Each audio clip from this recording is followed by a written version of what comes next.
Bom dia. Colossenses 1. Carta de Paulo, juntamente com Timóteo, à igreja, os irmãos de Colossos, capítulo 1. Paulo, apóstolo de Cristo Jesus, por vontade de Deus, e o irmão Timóteo, aos santos e leais irmãos em Cristo, que estão em Colossos, graça e paz a vós outros, da parte de Deus, nosso Pai. Quando são coisas que a gente passa a ter despercebido e não entende. Eu faço sempre questão de lembrar que são vários. Nós vemos na Bíblia Barnabé, Timóteo e tantos outros, mas não eram apóstolos. Por que não eram? Porque apóstolos são somente aqueles que viram Jesus. Para você ter uma ideia, Tiago, que era responsável, no final estava como principal responsável da igreja em Jerusalém, não era um apóstolo. Paulo era apóstolo, juntamente com os outros 11. Paulo veio em substituição de, na verdade, Judas Iscariote. Por quê? Nós vemos no início, quando os irmãos muito apressadamente tentaram, ungiram, levantaram um como apóstolo em substituição, ajuda, mas não foi aceito por Jesus. Jesus chamou sim, tempos depois, a Paulo, e Paulo que veio ser Timóteo, então são que veio ser apóstolo. Então olha para você como é que ele começa dizendo, olha, Paulo, apóstolo de Jesus Cristo, ele é um apóstolo de Jesus Cristo. Por que ele é? Pela vontade de Deus. Foi Deus que ele era um fariseu. Olha quando a Bíblia, Jesus fala, a Bíblia nos fala que Deus chama as coisas loucas, do mundo, é isso. Era um perseguidor da igreja. Jesus vai lá, o busca e o transforma em apóstolo. E outros que já estavam seguindo Cristo há muito tempo não são convocados, não são chamados como apóstolo. Nós vemos quando Jesus chamou Paulo.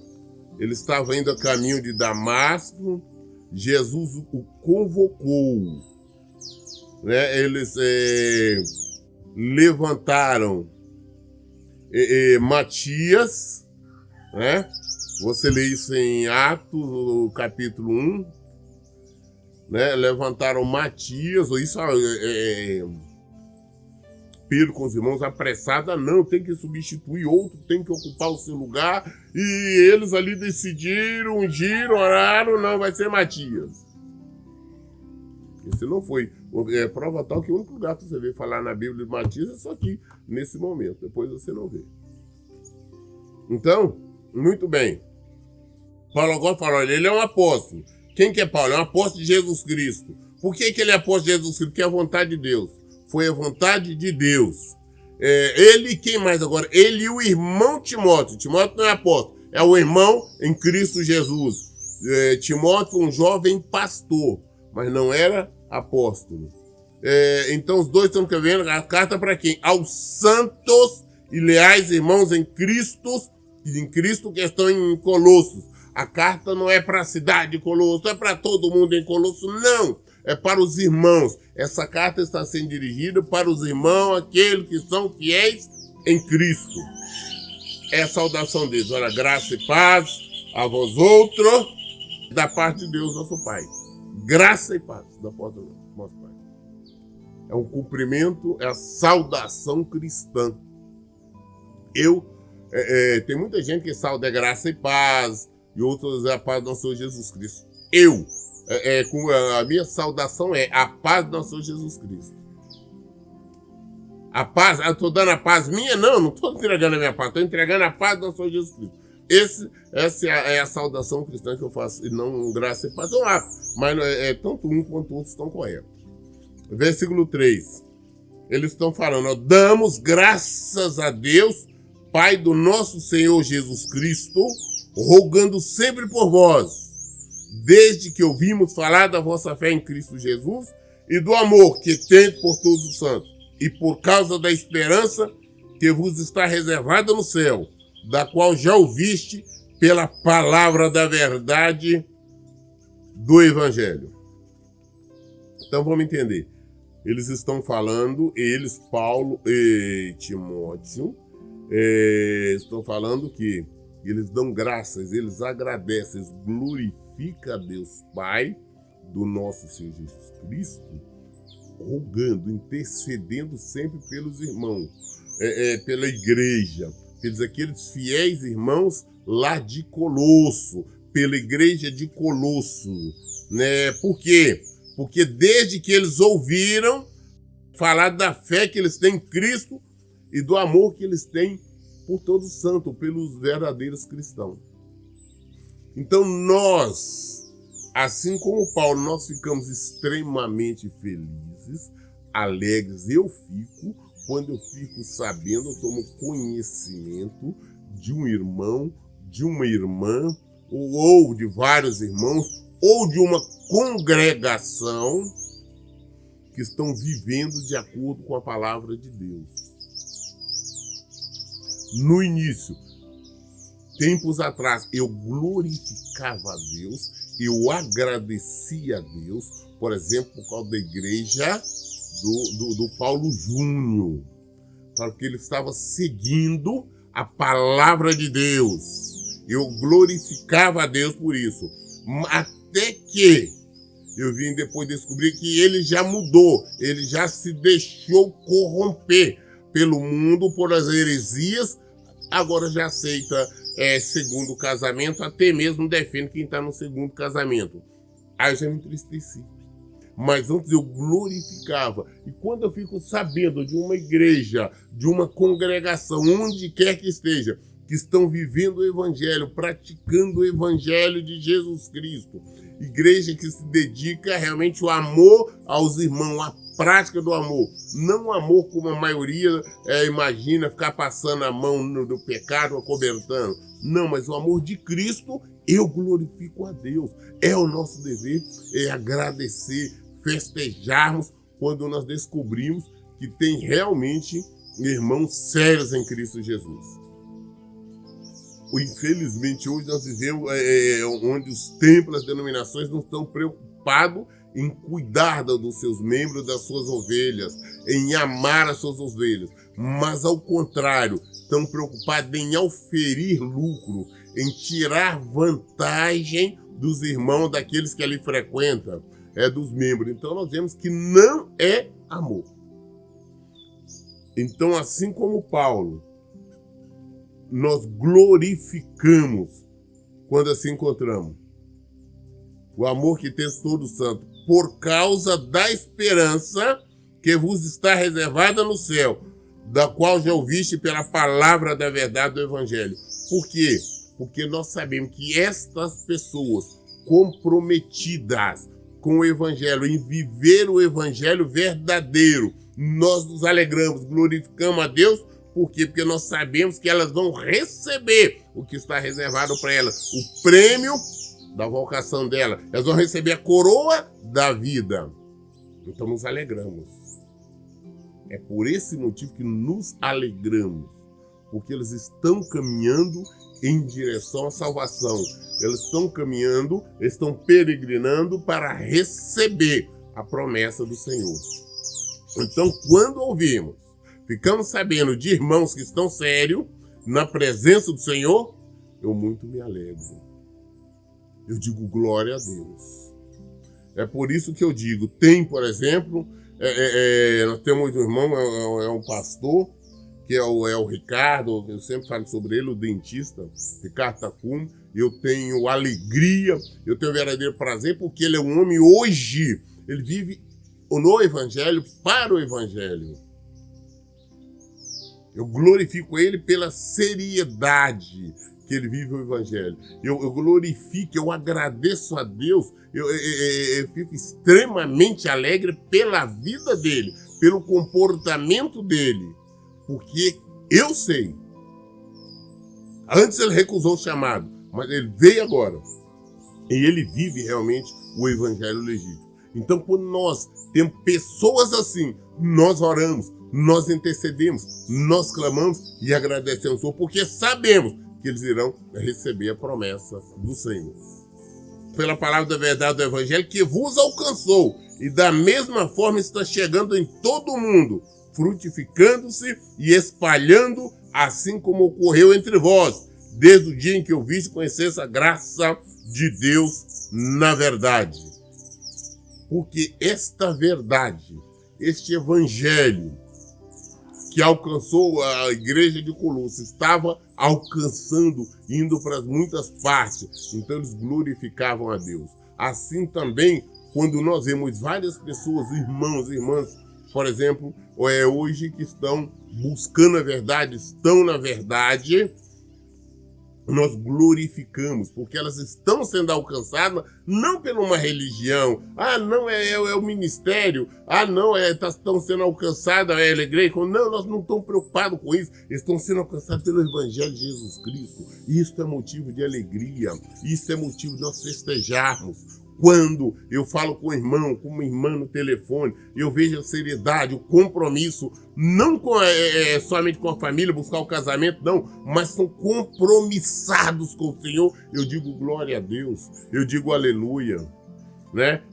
São vários os casos, tem algumas irmãs realmente que são realmente compromissadas com esse evangelho. Essas pessoas eu glorifico a Deus. Essas pessoas eu digo aleluia. Tem também uma irmã que até um tempo atrás, apesar de frequentar a igreja evangélica, não conhecer o evangelho verdadeiro. Hoje ela é uma serva do Senhor também, é a Mônica, né?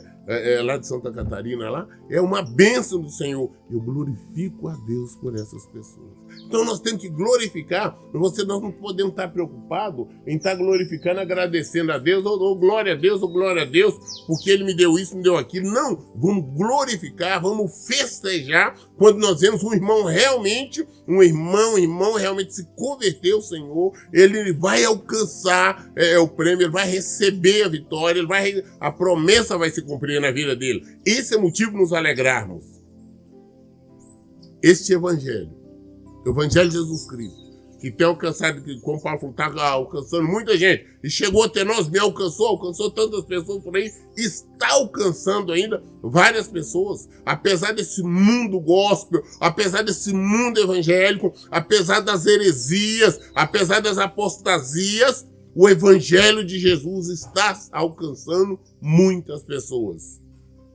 Pastor, mas esse tanto de heresia e apostasia, é necessário que isso aconteceria? Está na palavra de Deus, isso aconteceria. Jesus disse que isso aconteceria, então não é novidade.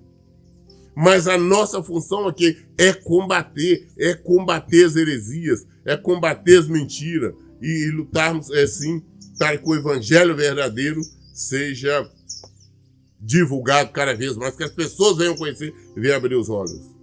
Versículo 7, segundo foste instruído por Epáfras, nosso amado conservo leal, ministro de Cristo, em nosso favor. Ele também nos contou do amor que tendes no Espírito. Porque vocês ouviram a palavra através de A, B ou C, que levou o Evangelho. Glória a Deus, ele levou a mensagem. Vocês aceitaram, vocês se converteram, Senhor. Converteram a Jesus Cristo. Vocês não se converteram à denominação, não. Porque, sinceramente, eu fico preocupado quando eu falo com algumas pessoas no telefone, eu digo, mas vem cá, qual a sua religião? São uma série de perguntas que eu faço, as pessoas talvez não entendam, mas eu sei o porquê que eu estou fazendo. Então, muitas vezes falar, não, eu sou batista. Eu sou assembleia, sou assembleia do Brás. Sou assembleia do Madureiro, eu sou assembleia dali, da Acolá. Eu sou da Graça. Eu sou dali, eu sou presbiteriano. Só em responder assim, eu sei que são pessoas que não conhecem a Cristo. Eu sei que são pessoas que são religiosas. Elas vivem uma denominação, elas vivem uma religião. Elas não são cristãs. Nós temos que ser cristãos. O que é ser cristão? É seguidores de Cristo. Outros falam comigo, eu sou cristão. Ah, tá, eu digo, mas você é cristão o quê? Ah, não, tem outros que falam, eu sou cristão, mas depois você vai descobrir que é católico. Católico cristão também, tudo bem. Mas nós somos seguidores de Cristo. Então, é necessário, quando alguém está realmente seguindo o Evangelho, alguém que está praticando isso aqui, nós glorificamos nele e sabemos do amor, primeiro, que eles têm por Cristo, o nosso mestre, e depois um pelos outros, pelos cristãos, pelos aqueles que vivem o Evangelho. Versículo 9. Por esse motivo, também nós, desde o momento em que soubemos desse fato, igualmente não deixamos de orar por vós e de suplicar que sejais cheios do pleno conhecimento da vontade de Deus, com toda sabedoria e entendimento espiritual. Aí quando nós ficamos sabendo dessas pessoas que estão buscando a Deus, estão firmes no Senhor, com aquelas cada vez buscando mais, querendo mais, nós nos alegramos, nós oramos, nós intercedemos no Senhor para que dê mais conhecimento, que dê mais sabedoria, conhecimento do Senhor, conhecimento que vem do alto. E queremos que essas pessoas sejam cheias de Deus, sejam cheias do Espírito Santo, sejam cheias de Jesus. Ah, pastor, como é que pode ser cheio? Sim, o Senhor prometeu.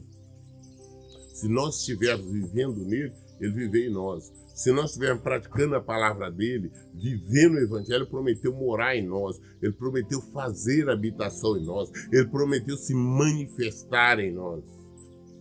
Então, quando eu vejo, eu oro, eu clamo, eu intercedo cada vez mais por essas. Porque eu sei que elas têm sede, elas têm fome de Jesus. Elas querem mais o Senhor. Agora, porque tem muitos. Ah, não, que a preocupação, é o meu casamento, é o meu marido, é a minha esposa, é meus filhos. E nós temos que, a nossa prioridade tem que ser Jesus. Tem muitas pessoas, principalmente mulheres, que elas abrem mão do Evangelho para cuidar, para alegrar-se com o filho, com uma filha ou com o marido. E a nossa prioridade é o Senhor. Nós não podemos, em hipótese nenhuma, concordar com o erro, aceitar o erro e fazer alguma coisa em prol de um suposto amor, de um sentimento qualquer humano. Versículo 10. E tudo isso com propósito de que possais vir de modo digno, que possais viver de modo digno do Senhor, agradando-lhe plenamente, frutificando em toda boa obra, crescendo no conhecimento de Deus, sendo fortalecidos com todo o poder, segundo maravilhosa força da sua glória, para que, com alegrias, tenhais absoluta constância e firmeza de ânimo, dando graças ao Pai, que nos tornou digno de participar da herança dos santos no reino da luz.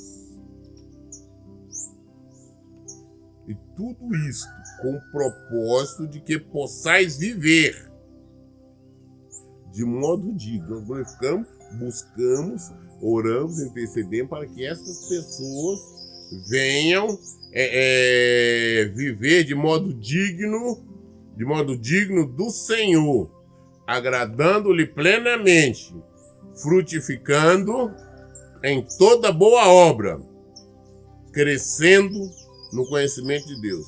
Então, para quê? Para que essas pessoas que estão buscando o Senhor venham viver cada vez mais de modo digno, Senhor, que venha estar agradando plenamente a Deus, a Jesus. Ele está sendo frutificando em toda boa obra, crescendo no conhecimento de Deus. Cada vez mais eles conheçam a Deus, cada vez mais eles se enchem de Deus, em nome de Jesus. Sendo fortalecidos com todo o poder, segundo a maravilhosa força de quem? Da sua glória. Nós somos fortalecidos de acordo com a glória de Deus. Se nós estamos nele, nós somos fortalecidos nele. O Senhor tem toda a força, tem todo o poder. Eu estando nele, ele estando em mim, eu tenho força, eu tenho poder. Mas nós temos que entender que tipo de força, nós temos que entender que tipo de poder nós temos. Que as pessoas fazem uma confusão grande. Ah, não, eu tenho poder, eu ponho poder para isso e aquilo. Não. O nosso poder é agir em conformidade com o nosso Deus, com o nosso Pai. Certa feita, Jesus passando ali por Samaria, os samaritanos eram inimigos dos judeus desde a época de Roboão, neto de Davi, filho de Salomão, desde aquela época que rompeu-se. Aí ficou reino do norte e reino do sul. Muito bem. Então eram inimigos samaritanos. Jesus passou por lá, eles não quiseram receber Jesus. Você viu que ele estava indo para Jerusalém. Aí os discípulos de Jesus falaram: quer que nós oremos ao Senhor e façamos cair fogo do céu para destruir eles? Eu falei: você não sabe de quem sois filho? Que a nossa função não é destruir. Ao contrário, edificar, fortalecer. Então, nós oramos para que quanto mais essas pessoas buscam o Senhor, elas venham se encher de conhecimento de Deus, saber quem é Deus, e venham se encher do poder de Deus para aplicar isso aos irmãos e assim também, cada vez mais sendo divulgado o Evangelho verdadeiro de Jesus Cristo. Versículo 11 fala: sendo fortalecido com todo o poder, segundo a maravilhosa força da sua glória, para que com alegria tenha absoluta constância e firmeza de ânimo. Fazendo o quê? Dando graças ao Pai, que nos tornou digno de participar da herança dos santos no reino da luz. Agradecer, glorificar a Deus pela promessa dele, nos dar condição de nós virmos a participar no reino dele.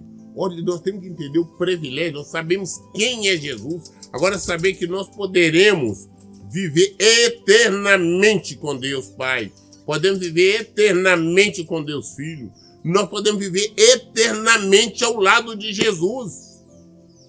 Nós vivemos de uma forma que não teremos mais sofrimento, mais dores, nós não teremos nenhum sentimento humano, como saudade, como isso, desespero, nada. Nós viveremos, seremos semelhantes, não igual, semelhantes a anjos, por toda a eternidade. Então que acabou o sofrimento, acabou a tristeza, acabou tudo, todas as tribulações, tudo. Vivemos eternamente dessa maneira. Jesus nos propõe isso, Jesus nos deu isso. Basta nós perseverarmos, nós vivemos este evangelho dele. Versículo 13. Ele nos resgatou do domínio das trevas e nos transportou para o reino do seu Filho amado. Deus, através de Jesus, nos resgatou do domínio das trevas, a nossa herança adâmica. Nós estávamos perdidos, não tinha salvação, não tinha opção, não tinha como fugirmos, não tinha como escaparmos.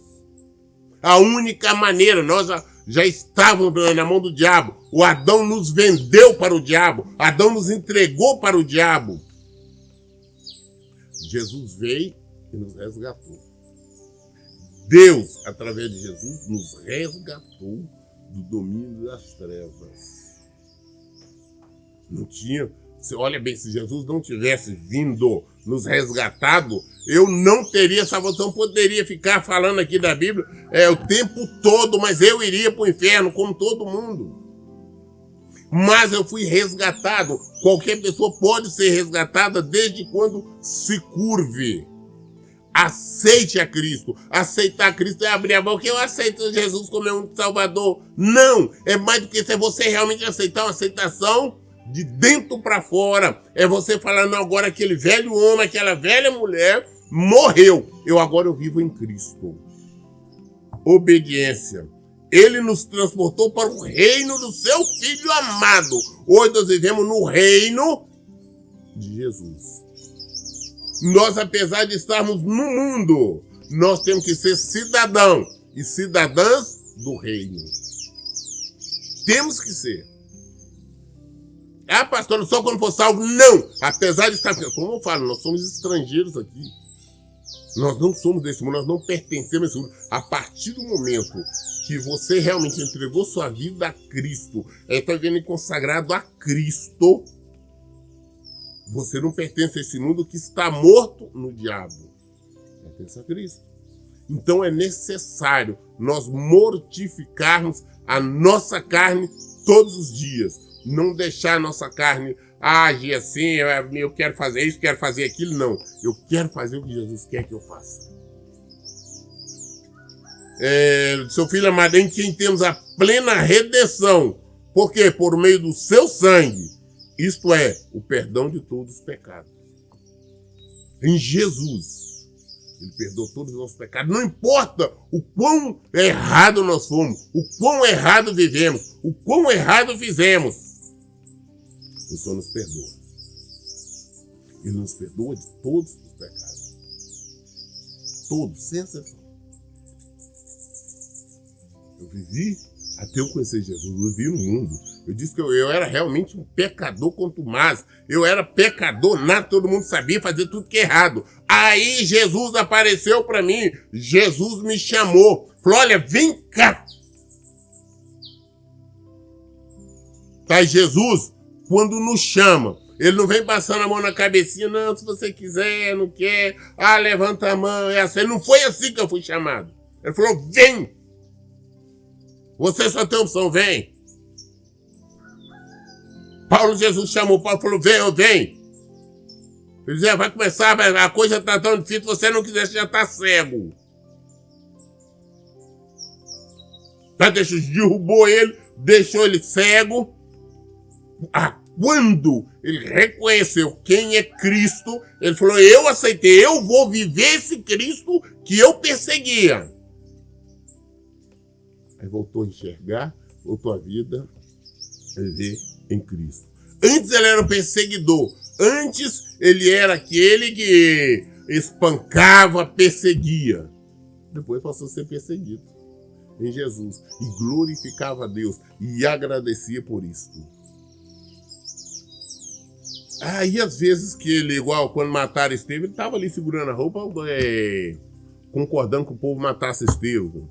Quantas vezes ele fala na palavra dele, quando descobria que tinha alguns cristãos, alguns irmãos ali, os que eram do caminho, ele ia lá e ajudava a espancar, fazia as pessoas negar a Cristo e tudo mais.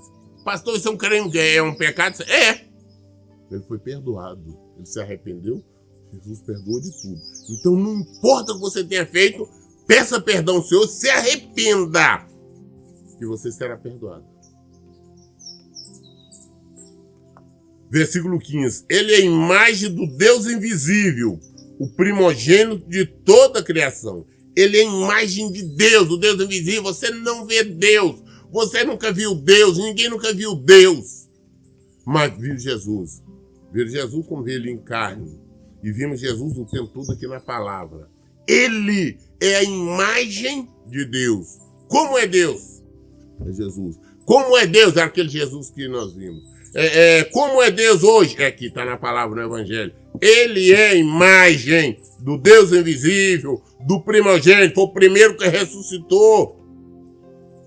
Ele é o primeiro sobre toda a criação. Porquanto nele foram criadas todas as coisas do céu e na terra, as visíveis e as invisíveis, sejam trono ou dominações, sejam governo ou poderes, tudo foi criado por ele e para ele. Tudo foi criado por ele e para ele. Tudo no mundo, não importa o que, é criação do Senhor, é criação de Jesus. Pastor, mas não pode falar que tudo é criação dele. Como é que vai falar com o diabo? O diabo é criação dele. Entenda isto. O diabo, Satanás, os demônios, todas é criação dele. Por que é criação dele? Porque eram anjos que foram desobedientes, foram invejosos, e ele atirou-os para cá. criação dele. Você lê lá em Jeremias, ele fala assim, eu, o Senhor, faço todas as coisas. Crio a luz e as trevas. Eu faço tudo. Ele é tudo.